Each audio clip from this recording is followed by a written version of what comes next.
everyone. My name is Mithma, and today I'm joined by our own geopolitical analyst, Jeshil to talk about the ongoing situation in the Philippines. So, as the country approaches its May 12th midterm elections, the country's political landscape is being significantly reshaped by the deepening divide between President Ferdinand Marcos Jr. and Vice President Sara Duterte. To give you a little overview about the origins of this political divide, the alliance between Marcos and the Duterte factions began to unravel in June 2024. This was when Vice President Duterte resigned as Secretary of Education, marking the formal collapse of their partnership.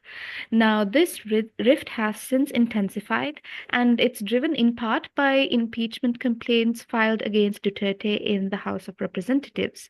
These allegations primarily concern the misuse of confidential government funds amounting to about 2.14 million, as well as a controversial statement regarding an assassination plot involving President Marcos and key political figures. So, the impeachment complaints and accusations of corruption have fueled public discontent, and this has led to a series of demonstrations that could shape the political narrative leading into the midterm elections. So, Jeshil, can you give us a rundown of the upcoming demonstrations and the key political milestones so far? Sure, Mithma, and thank you for that overview. So, over the coming weeks, we can expect more demonstrations calling for Vice President Sara Duterte's impeachment. For example, we already have groups that have planned to start a protest movement during the upcoming election campaign period that will start on February 12 and it'll extend till May 10.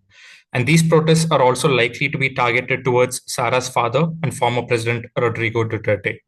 As for the main focal points of the protest itself, these demonstrations are likely to be focused in Metro Manila, Luzon, and the Mindanao areas. And these areas have strong anti-Duterte sentiments. It also appears that political opponents are planning to use this opportunity to silence the Duterte family during the upcoming midterm elections.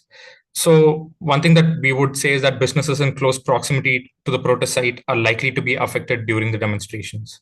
And that's it from my side, Matma.